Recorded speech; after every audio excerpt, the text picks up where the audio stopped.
Alam nyo ba na ang Baguio City or City of Pines ay tinamaan ng bagyong Owan? Ngunit minimal lamang ang epekto nito dahil sa proteksyon ng inang kalikasan. Nandyan yung bundok ng Sierra Madre, ganon din ang Cordillera.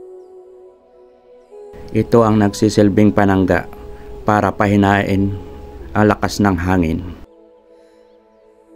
Ang kalikasan ay proteksyon natin, kaya bilang ganti, alagaan natin, huwag abusuhin at sirain.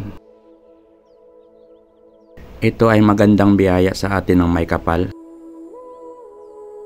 kagaya ng kaibigan na sa atin ay nagmahal. Ngunit kung iyong sirain o wasakin, sigurado ang ganti ng kalikasan, ang dilubyo ay babalik din sa atin.